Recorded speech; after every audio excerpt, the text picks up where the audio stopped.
Okay. All right. I'm going to go ahead and mute you, or you just muted yourself. Okay, perfect. So, welcome everybody. Thank you for your patience. The sound checks took a little longer than we thought. I thought an hour would be fine for 25 people, and it took a lot. I mean, it took a little bit longer. And I just wanted to welcome you all. I'm Rachel Mel, and I'm the one that emails with people. And I'm really excited to be here tonight, even though it's on Zoom. It's usually a really fun in-person event with food and people that are live. But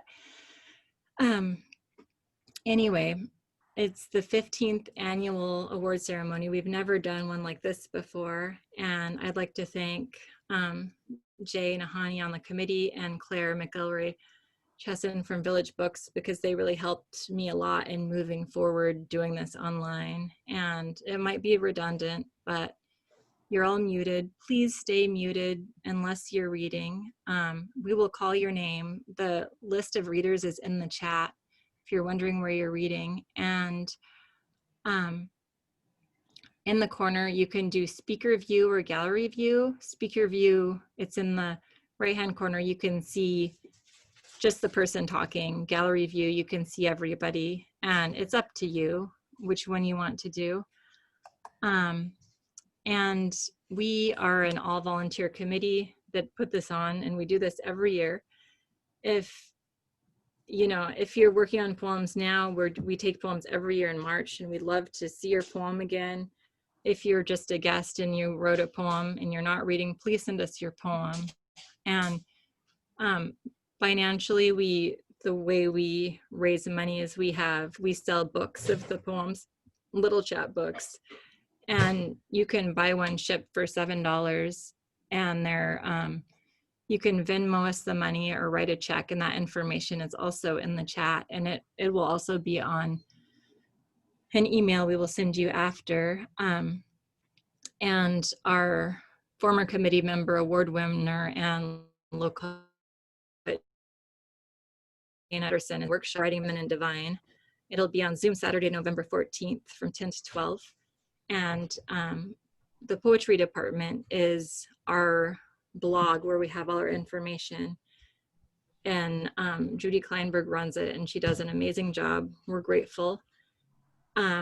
Lastly, I would like to dedicate this reading this time to the memory of our founder, George Drake. He died in August at the age of 90, and Kevin will share a recollection from a committee member about him. I'm going to show a slideshow of the art, so each poem had a piece of art created for it, and you will get a placard with your poem and the art, but this is just the slideshow, so look for your name. And please bear with me, this is new to me, and I might take a minute to show it, but I'm going to go ahead and try screen share, and then after that slideshow is over, I will turn it over to Kevin, and he will speak for a moment, and then the poets will begin to read.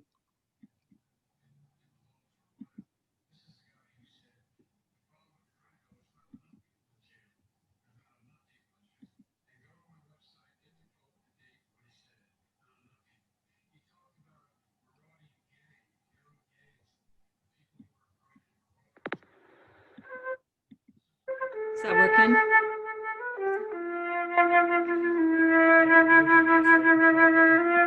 What? Move your mouse up the stuff. Okay.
Okay, go ahead, Kevin. I'm going to mute myself.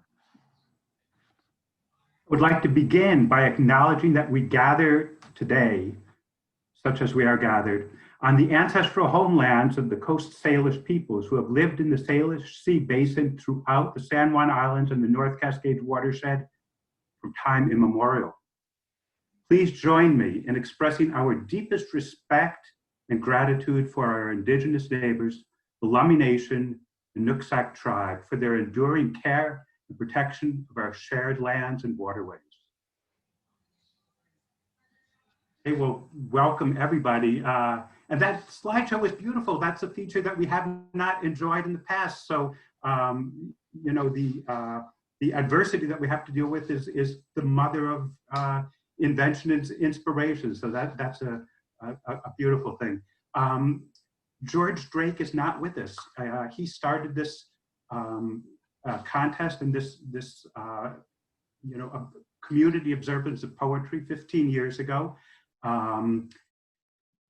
That's just one of the things that he did. He was a true force in the community for many, many years. He moved here in 1967 to teach at Western. He was a sociology professor.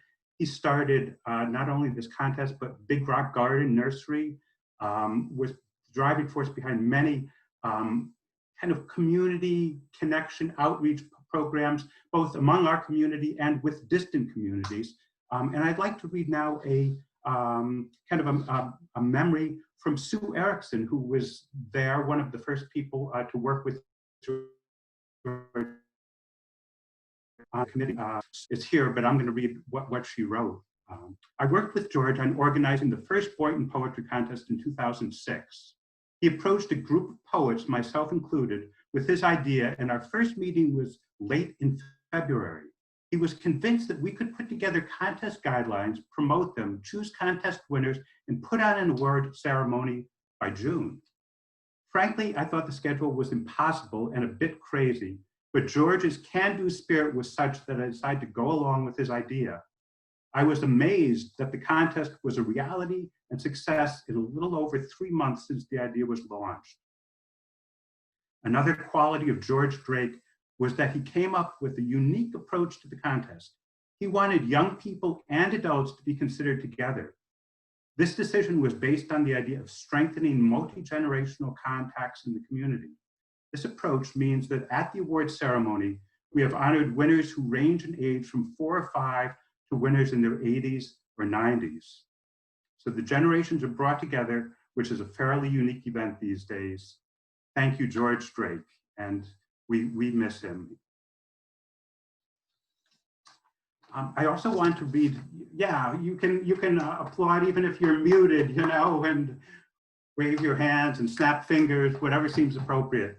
I'm going to read a statement now from Jan Boynton, who is the granddaughter of Sue Boynton, for whom the contest is named. And typically she has come over and been part of the award ceremony every year that I've been there. She has shown up until this year. She lives over in Winthrop, and she is a writer in her own right, the author of many books. I am Sue Boynton's granddaughter, and I wish to you, as poets and as winners, congratulations.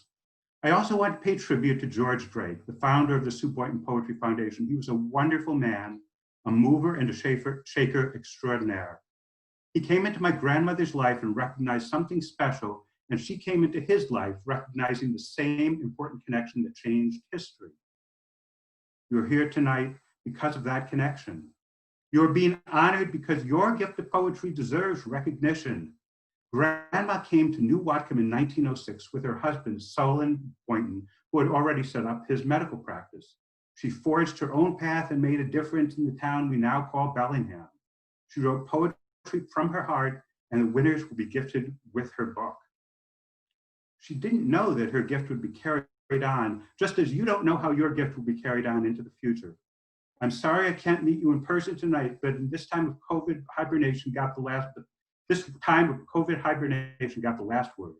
I want to leave you with one of my favorite of her poems. This business of growing old bothered me once when I was 55. But now at 70 years and 10, All fears concerning age have gone, and I'm just glad to be alive. To be alive and find upon the table of each new day a brimming cup of challenge to go on. So I've stopped growing old, too busy growing up. Yeah, thank you, Jan. I don't know if you're watching on YouTube or something, but we do miss you. And now I'd like to introduce the judges. And I'm going to introduce both of the judges. And after I introduce both of them, they will take a turn, just commenting and reflecting on their role as judges in this contest. Cami Westhoff. Cami Westhoff is the author of Sleepwalker, which won Minerva Rising's Dare to Be contest, and Your Body a Bullet, co-written with Elizabeth Vignali. Her poetry and prose have appeared in journals including Booth, Carve, Hippocampus, Meridian, Passages North, The Pinch, Phoebe, Redivider, Waxwing, and West Branch. She teaches creative writing at Western Washington University, where she serves as faculty advisor for Jeopardy magazine. And the other judge is Roger Gilman. Roger Gilman is poetry editor of Adventures Northwest, winner of a National Endowment of the Humanities Fellowship and of several Sue C. Boynton Poetry Contest prizes. He teaches classes at the Hugo House Literary Center in Seattle. His latest poems are in Poetry Northwest. He is former dean of Fairhaven College and professor of the arts and humanities at Western Washington University. Ken, Roger, thank you very much this year, and Cami, we'll start with you. Hear what you have to say. Welcome, Cami. Thank you. Hi, thank you so much, Kevin. I'm so glad to be seeing all of these faces. I know this isn't the ideal way to do it, but I can still feel the love and support and just energy of our poetry community. And thank you, Rachel, for making all of this happen. I wanted to say congratulations and thank you to all of the poets that wrote and submitted poetry to this year's contest. It was an honor to read everyone's work, and it's really fun to see the variety of voices that make up this incredible poetry community that we have in Whatcom County. I read the majority of these poems over the course of a few afternoons spent at Squalicum Beach last April, which provided this incredible respite from all of the anxiety and uncertainty that were especially intense in those early weeks of the pandemic. I was struck by how much of the poetry explored a similar kind of desire to find that solace within the amazing, incredible beauty of Whatcom County. It reminded me that even when we have to quarantine and be isolated from many of the people we love, that we can still have in common this great love and respect for the land that we live on, and are more often than not really rejuvenated and hopeful after spending time in nature. The nature of the contest, of course, to choose winners, and of course I'm here to congratulate all of the winners, but I think even just the act of writing and sharing our voices with one another, especially during these times of uncertainty and turmoil and sadness, is what I feel really helps our community thrive. So thank you so much, and I can't wait to hear everyone's reading.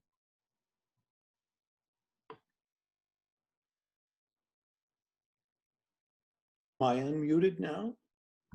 Good. Hello, everyone, and congratulations to all of you for your work in winning this prize. Poetry tries to delight us and instruct us and inspire us by bringing healing and hope and beauty to our lives through the music and imagery of words. And I really enjoyed reading all these poems and contemplating some of the elements of art and craft that show in your poems.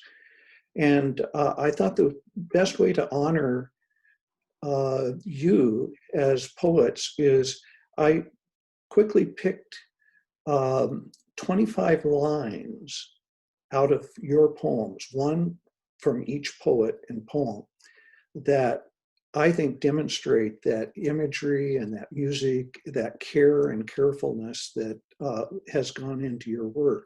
So I'd like to just read this list, and I think you'll be impressed by the end of the list at the achievement that it is represented here with our poets tonight. So I'll just read 25 lines here, and it'll be like a surrealist poem of its own, I think. As fast as mice running away from a cat. Plant your paddle deep, let its roots run long. Moisture in the mountains mingles rain with summer snowmelt.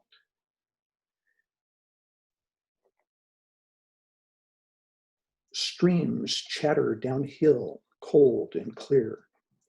Grief is a big bear hibernating in the cave of your heart. Someday you'll rise above your bed of sorrow. A school of tiny fish darts past me like a little silver bullets. Hands that embrace me even as they surrender me. Our faces wet with wanting. On the pillow in my ear, I hear my heartbeat. A parade of mallards paddles and quacks across the surface of their home. Standing on a sandy beach, cool water barely washing my toes. I love cats, stripy little. Sun glows, the river shines, and the trees are speaking to me now. Below the surface of the lake, lilies in their secret world, not unlike a virus, begin their epic journey toward the light. Though branches whip in the wind, their trees are rooted solid, as I have to say, I am not. At night, I empty my shoes of me, become a boy again with sand between my toes. I am playing with my brother, a rainbow, a sun. The park is a young boy and girl singing to the squirrels and wading in the water, looking for the frogs. The day you died from a roadside bomb was the first I thought about my own. Orcas are the panda bears of the sea, reminding us that nature is beautiful. Trudging swamps of doubt, hiking volcanoes of anger, facing tigers of fear, the sun becomes a dot in a darkness. Behold the wet basket's careful weave, each cedar ribbon part of something larger, more beautiful and whole. Like leftover fruit fallen from the vine, I collapse into myself, bruised and broken. I am a sphinx snake. Tongue twangler there. School kids at the doors, waiting for the bell to ring. Another day awaits them. After evening services, the rabbi says, take action against the bump stocks, while a possum walks the empty street beneath the lights, alert, its needle nose low against the ground. Each day as a teacher, I touch lives carefully, softly, so the fruit will not be bruised. 25 lines out of 25 really interesting poems. I can't wait now to hear the complete poems that surround those lines. So let's go. Back to you, Kevin. Hey, thank you, Roger. What a great inspiration. And poets, isn't it great to hear you yourself quoted You know, that's really a compliment when somebody else features your work and features a line by you in whatever context. I guess we call that kind of poem. That's a cento. Is that right? Is that what that a poem made completely of pieces of other works? Yeah. Well. Anyway, thanks, Roger. And so now we'll get into the Walk Awards, and these 10. I guess that the plan is that these poems will be featured on placards in front of the library. Is that correct? Same as it ever was. This hasn't changed. Okay. And so the first poet then is Margot Barber, who will read Window.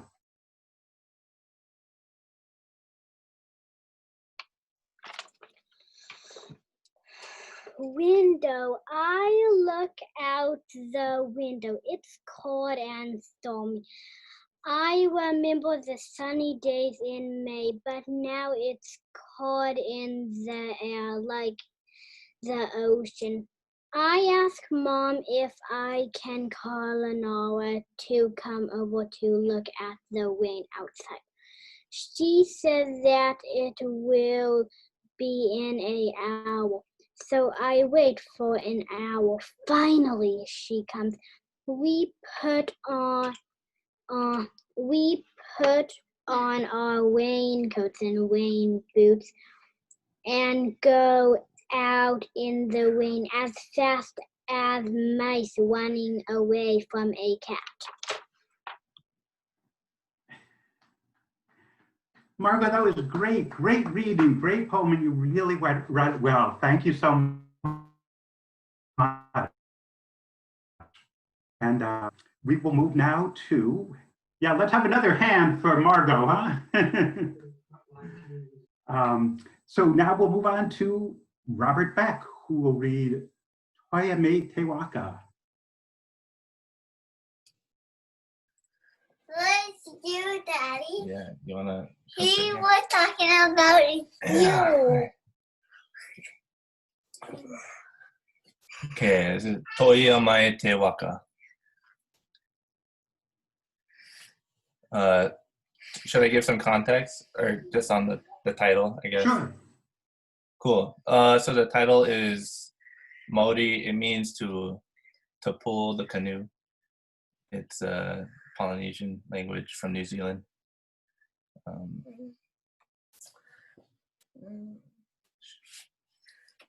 Dig deep, plant your paddle, let its roots run long. There's power to be had when the connection is strong. Through time, through space, through water, wood, and grip. Through salt-stained breath, caressing your lips. Dig deep, plant your paddle, as you pull your canoe. Can you feel the power, as now the ocean pulls you? Thank you.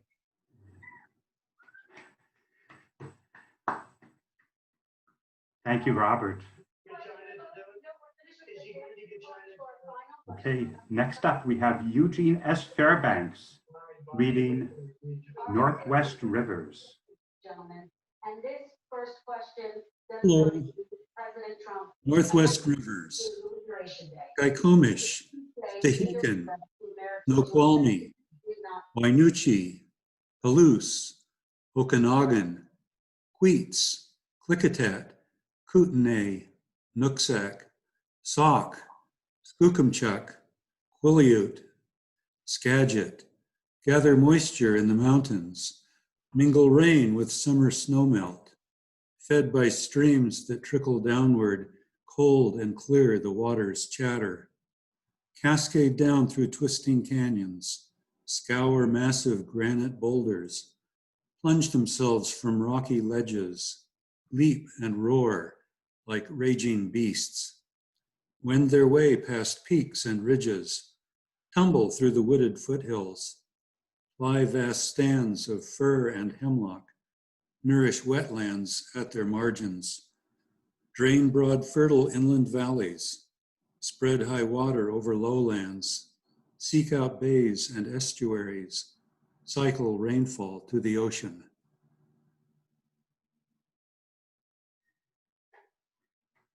Thank you, Eugene. Okay, I'm pleased now to introduce Suzanne Harris. Suzanne will read The Bear. Thank you. I'd like to dedicate this poem to the memory of my son-in-law, Michael Parsik. The Bear. If grief is an animal, make it a bear, hibernating cold and hard in the back cave of your heart. In the restlessness of spring, groggy, hungry, it will rise without warning, gnawing its pain straight through. There will be no escape for the soft pulsing of your heart, torn and bled by that bear's sharp incisors. Grief, the sinner's corsage, unresolved guilt, moments which cut like a knife, then bleed the loss across frozen expanses of forward time, dancing with shadows from the past. Memories, sharp like razors, slice your disbelief to emptiness, sullen and alone. The wind, such cool relief, blows atoms of your loss across the frozen plain. Someday you will rise above that bed of sorrow, the sky so blue and bright, all you can see is white, miracle of sunlight.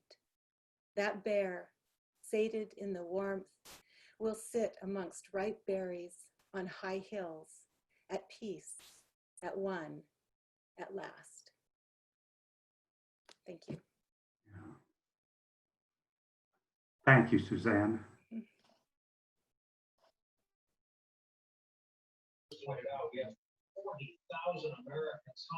Okay, next up we have Quill Madrone, who will read their poem, Underwater.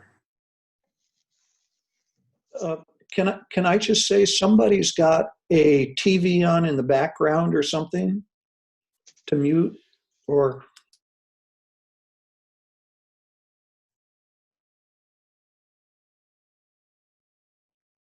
Yeah, there should just be a couple of people who are unmuted at any given time.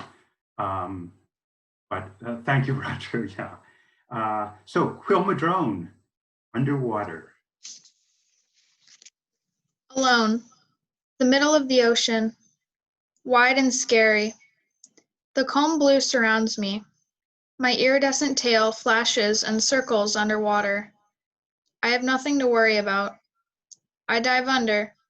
The silence presses in on me. I fill my lungs with the salty water of the sea. Breathe in, breathe out. The water evaporates in me, leaving me with air. A school of fish dart around me, little silver bullets. I use my tail to propel myself forward into the water. I hold my hand out, the silky water flowing around my arm. A bale of turtles glide under me, their fins send water towards me. A small underwater current. The ocean is alive and deep and blue. Thank you. Hey. Thank you, Quill. Thanks for sharing. Okay, I'm pleased to introduce now Kate Miller, who will read their poem, My Birth Mother's Handiwork. I'm actually wearing my birth mother's handiwork. This is a dresser scarf that she embroidered that my half-sister, her daughter, gave to me when I went to North Carolina and met them. Met at least my half-sister, though my mother had already passed. My birth mother's handiwork. I hold the dresser scarf you embroidered with hands that once embraced me, even as they surrendered me. Roses stained blood on crisp white linen, green threads vining around each flower. Such delicate beauty, this artifact of your life, outliving you even now, as I do, holding on to this fabric, proof of your existence. I in your womb once, you in my hands now, the thorny connection of us pierced through. First mother, you carry me back, I carry you forward. faces wet with wanting, the moment, this moment, as close as we will ever get. Thank you. Thanks, Kate. Hey. Next up, we're going to have a video of Chloe Nahani Bronstein reading Silence.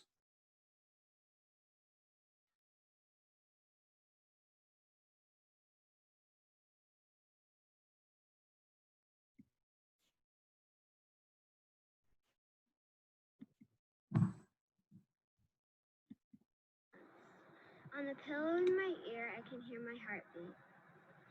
Silence for me is when I look up at the sky, clouds like big white stars moving slowly across the wind. For me, silence is when the sea has no waves, birds are not chirping, and dogs lose their bark, and all humans grow quiet. Silence means a lot to me. Hey, Chloe. Very nice. Okay, we move now to Betty Scott reading I Stop in the Woods. First, I want to say thank you so much to the Sue Boynton Committee and all the folks doing the heavy lifting. And I have to say, Chloe was just beautiful. And I want to thank the judges and the artists. Oh my, such a pleasure to be here tonight. My poem is I Stop in the Woods. I stop in the woods to watch a parade of mallards paddle and quack in circles, splashing ripples across the surface of their home, and sunlit evergreens beyond stand guard, reflecting themselves beneath the pond of brown, crowns of pines, topside down, reaching deep into the mud below. I see this with my third eye as guide to the rift and ride of souls, bonds of love intertwined with joy. Thank you. Thank you, Betty. That was beautiful. Next up, another video, Keaton Van Harmelen, Ocean Waves.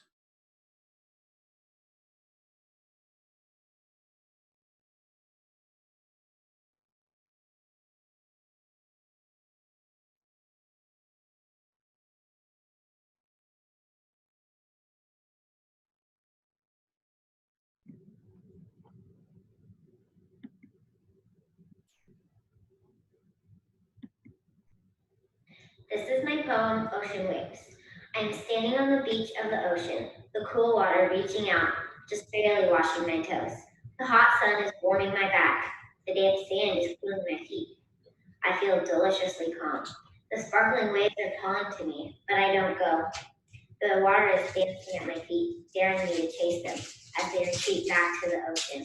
Finally, I can't help it any longer. As the waves wash up to touch me again, I splash into them. I chase them all the way until I'm knee deep, and then they start building up. I run back to shore and turn around just as the wave crashes and becomes a ripple, washing over my feet once more.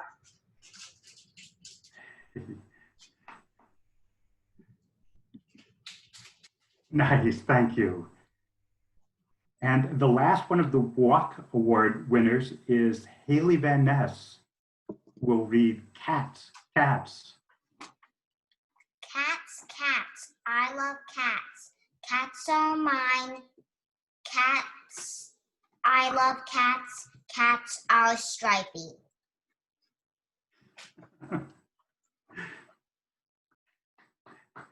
Hey, thank you, Haley. That was beautiful. Nice job. Nice job.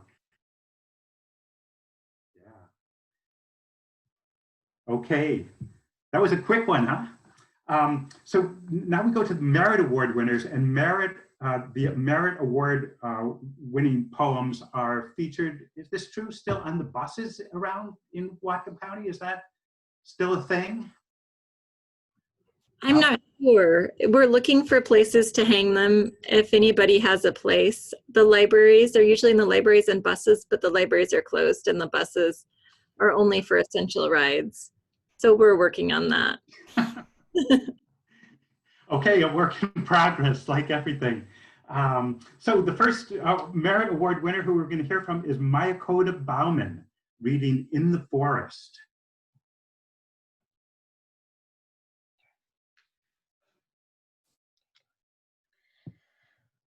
When the mountain glows and the river shines and the trees speak to me, in the forest there is magic everywhere in the forest with me. I think the moon is watching over me and the sun shines with me, in the forest with me. All right. Thank you, Mayakoda. Great. Yeah, give yourself a hand. Okay, we're going to move on to Judy Bishop. Actually, Rachel is going to read for Judy, and the poem is Lake Louise Spring.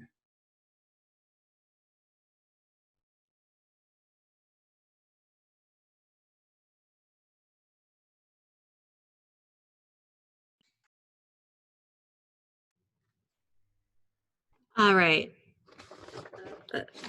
Thank you. This is Judy Bishop's poem, Lake Louise Spring. Cold rivulets run down over rocks, through woods, finally flow into the lake. Hillside alders beaten by winter's wrath, limbs bent, broken into submission. The well-worn path, wet and muddy, crisscrossed by rabbits and squirrels.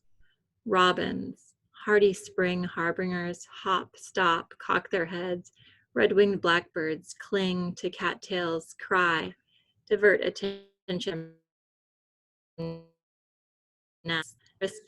Squawk and take flight at slightest sounds. Pink salmonberry blossoms beckon, rufous hummingbirds. Western skunk cabbage cups curled leaves in prayer. Pink salmonberry blossoms beckon, I'm sorry about that, sunshine and the stay-at-home order. Welcome trail walkers. We dance our 6-foot distance, warmly greeting neighbors never met before. The south wind forms honeycomb patterns on the lake. Below the surface, lilies in their dark, unseen secret world, not unlike the virus, begin their epic journey toward the light. So do we. Thanks, Rachel. Thanks, Judy. Okay, now we get to hear Barbara Bloom reading, and I have 2 different titles. Is it On Becoming Rootless? On Becoming Rootless. Okay, Barbara, thanks. Here. On Becoming Rootless. Even in winds that shake the house, the western red cedar and Douglas fir stand firm, only their upper trunks swaying, like the masts of ships in a strong swell. And though the branches whip in the turbulent air, the trees are solidly rooted. As I have to say, I am not. Each breeze tossing me aside, as if, like the dandelion seeds children blow on to send their wishes into the world, I had become insubstantial, nothing to anchor me to the earth. Thank you. Oh, thank you, Barbara. Okay, we move on to Randy Flowers reading On the Job.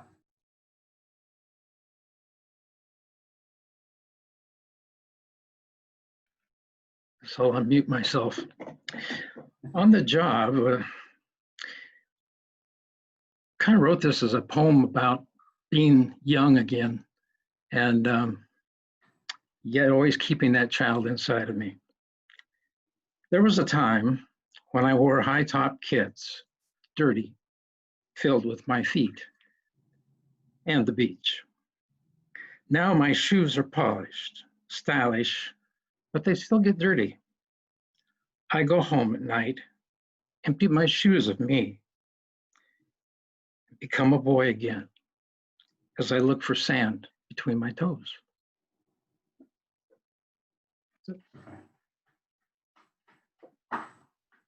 Randy, thank you very much. Thank you for sharing. Okay, now Christian Gonzalez, Outside. What are you doing? Ready? I want to read it. Okay. Okay, read it. I am playing outside with my brother, a rainbow, and a sun. A sun. A sun! It's a, am I done? Yeah. Am I done? Yeah, Can I go now? great job. Can I go? Good poem. You did a great job reading it. Next up is John S. Green, The Park, live on Zoom. Thanks, Kevin, for hosting or for emceeing. Thanks, Rachel and Jay, for co-hosting, Cammie and Roger. And then the artist that drew my poem, Kristen Smith. I want to dedicate this poem to the Bellingham families, all the wonderful parents and their playful children. The park. She sat on the park bench with a book, a mug of tea, and short, chic hair. Fitness, style, grace. All this in one glance. But what I loved about her was her children. The young son and daughter were playing with abandon. He stood on a tree stump and proclaimed, "Ahoy, mates! The pirates are charging! Get ready for battle!" His playmates drew their swords. The daughter straddled a branch high up in a tree and was singing. She waved to a bird perched above her and to a squirrel as it scampered by. Meanwhile, the brother and his jolly men were in hand-to-hand combat. The mother lay on the grass and closed her eyes. Her daughter, now down from the tree, raced over and jumped on her mom, who screeched and grabbed her little one. They rolled over and over with continuous laughter. When they stopped, the girl grabbed a clump of grass, placing it on her mom's head, who said, "A crown, thank you." The boys were now knee-deep in the water, looking for frogs. Thank you. Hey, John, thank you. That was great. A lot going on in that poem. Thank you. Okay, moving along. Josh Hildebrand, going to Spokane to watch my last sunrise. Okay, can everyone hear me? I unmuted, okay. Gone to Spokane to watch my last sunrise, for Terry. The day you died, I woke up at 5:30 a.m., brushed my teeth in a metal shipping container with no windows. The day you died, I got ready. Uniform, boots, LBV, Kevlar. I wore both plates, front and back. The day you died, we loaded the truck, full of letters, packages, cookies from home, whiskey smuggled in teddy bears, art supplies. The day you died, we were delayed by a suicide bomber. This was the first time that day I would think about my own death. The day you died, we drove our route. RPGs, roadside bombs, small arms, mortars. A few of the packages flew into the road. The day you died, we killed 13 people. My knees knocked while in the box formation. The day you died, it was still dark in Spokane.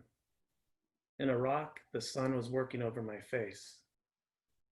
The day you died, you tried to hold on until sunrise. Maybe you thought the pills would be slower. Maybe I didn't let go in time. I didn't know you needed the morning pinks and blues. I just needed to see through the smoke long enough to get back into the truck and drive home. My knees wouldn't stop knocking. Thank you. Thanks, Josh. Okay, next up we have Steve Hood's poem, Earthlings, which will be read by Jay Nahani. Thanks, Kevin. This is Earthlings by Steve Hood. Panda bears of the sea, killer whales, like to eat seals that eat fish that eat plankton. Orcas like to jump into the air like majestic reminders of the beauty of nature. Blue skies, clouds, San Juan Islands mark the world whales can only glimpse before they return to their cold, liquid home in the vast ocean at the dawn of a new day on Earth as the watery globe turns slowly in outer space. Thanks, Jay. Thank you, Steve, wherever you are, for that wonderful poem. And now we have Stephen Jacob Huxford, who will read Volcanoes of Anger. Okay. I am alone. No one to save me. Trudging through the depths of my own soul.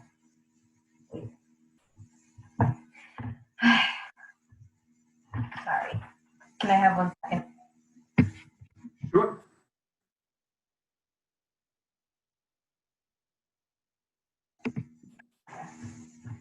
I am alone.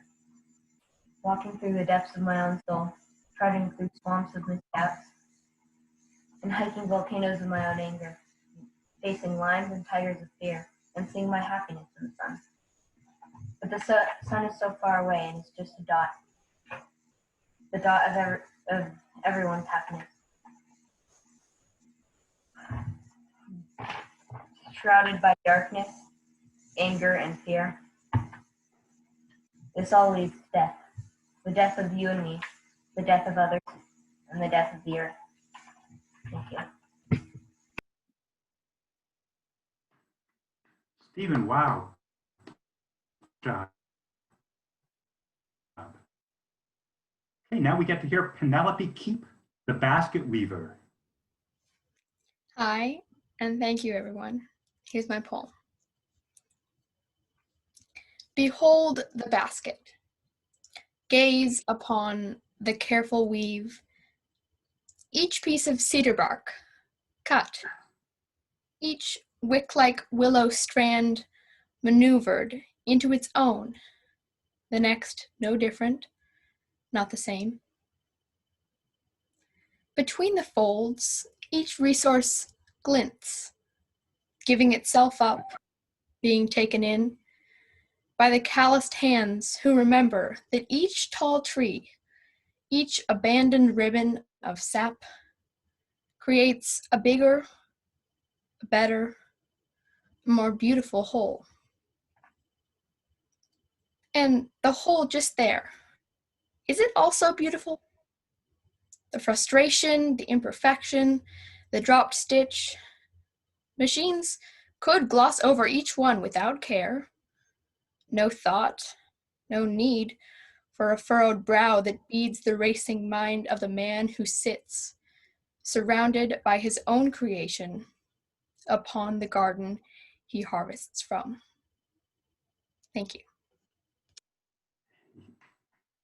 Thank you, Penelope. Okay, next up, we get hear the poem Leftover by Alexandra M. Lucas, and Jay is going to read this one as well. Actually, I'm going to read this one. Okay, Rachel. All right. Leftover. Leftover fruit, left off the vine too long without being eaten, left instead to decay in the back of a crate in some cheery farmer's market with no air conditioning. Almost all sold. We did well, good enough.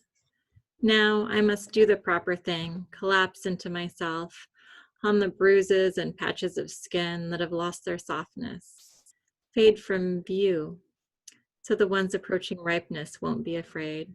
A cautionary tale. Look away now, look away. Thanks, Rachel. Yeah, and thank you, Alexandra, for the poem. Next up, we have Fiola Martinez, My Body Parts.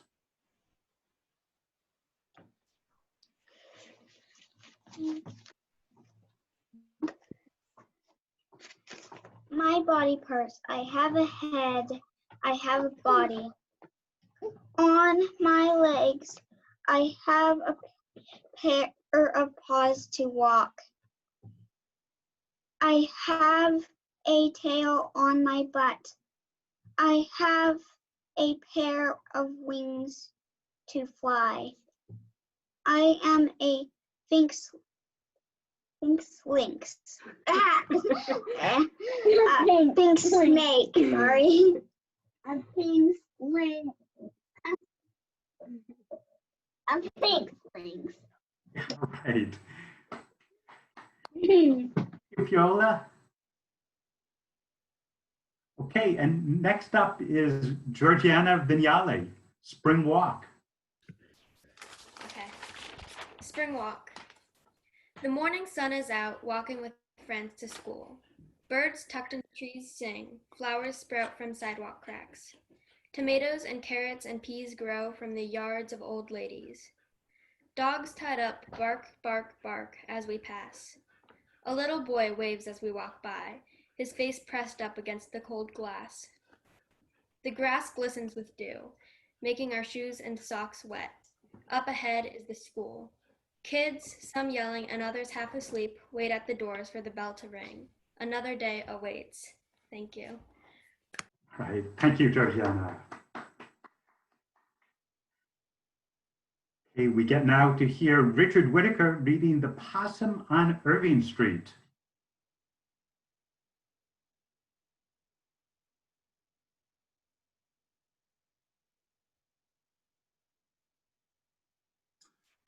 Can you hear me now, Kevin? Yes, we can hear you, Richard. Take it away. Yeah. This poem was written the week of the Douglas High School shooting a few years ago. It's a bumbuck. Lets a shooter fire dozens of rounds in seconds. The possum on Irving Street after evening services. Under this streetlight, a possum lopes by brick houses, its gray-white muzzle and needle nose low to the street. Take action, said our rabbi. Standing by my car, I wonder who needs a bump stock for self-defense. Not right or wrong, needing no carry permit, the possum skitters into an alley. The empty street, the street light, and alertness sends out tendrils, almost part of the dark. Back to you, Kevin. Okay, thank you, Richard. I love possums. And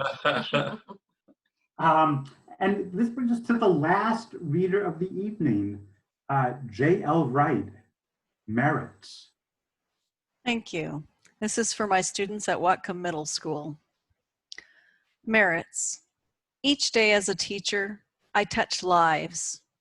I hope that it may be softly, carefully, compassionately, so the fruit is not bruised. The pear in my lunchbox has brown spots, but it is still worth eating. Filled with the warm stink of 7th grade boys, the classroom emits possibility. Behind clumsy arms and gangly legs, each plot how he would take over the world. Thank you, JL. Wow, and what an abundance of imagery and perception, you know, a sensory delight. I feel like I traveled further and, you know, just this last, through these last 25 poems than I have in the last 6 months. So thank you, poets, for your efforts and for sharing tonight. Let's unmute and have a big hand for all of the great award-winning poets.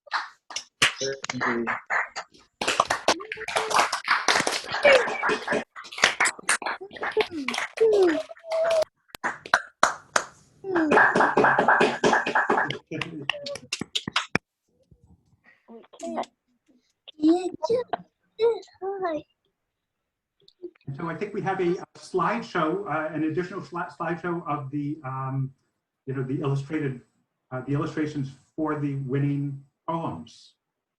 Those are beautiful. You know.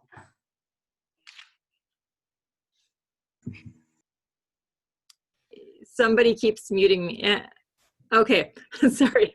Same slideshow. I just thought now that you've heard the poems, it might be fun to see it again, and you can look again. Yeah.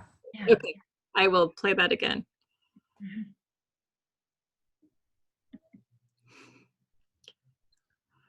Go. Minute.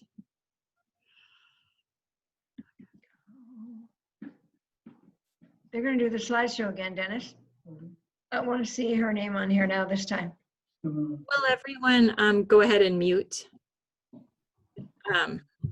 if you haven't muted?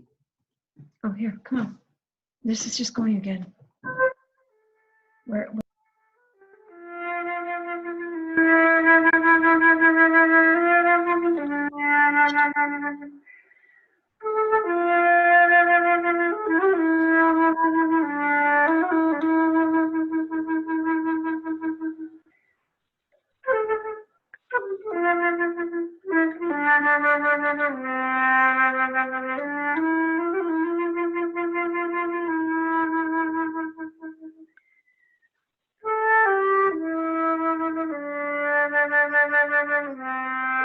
Yeah.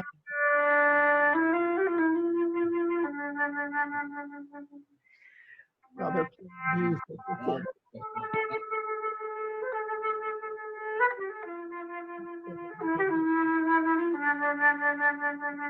He plays the flute. Oh.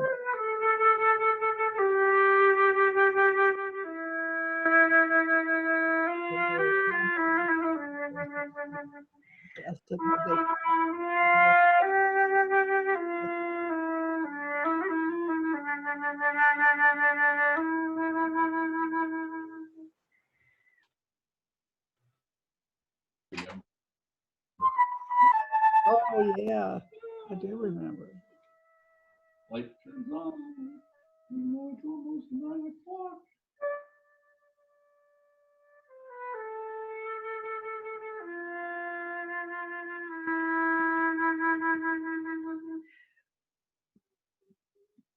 The music is by Nirvana.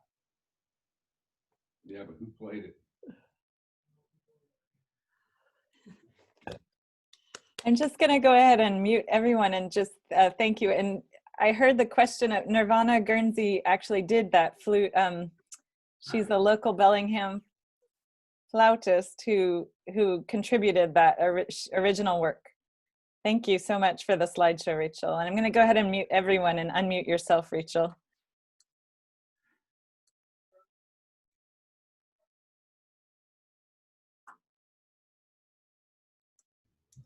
Rachel, you're muted right now. All right. Okay, I'm unmuted. I think that's it. I'm really happy with how well this went, except for the fact that I have trouble telling if I'm muting myself or unmuting myself. Thank you so much for your poetry, and this is wonderful. I wish we could hang out and eat food and drink coffee and talk, but I'm going to go ahead and end this meeting. But please, everybody, send a poem to us next year. We would love to see them again. And I will send out your placards with the art in electronic form tonight, and then or tomorrow if I get too tired, but as soon as possible. And you will get a hard copy once we figure out how to deliver those to everyone. Thank you, everybody, so much. Good night. Thank you. Okay.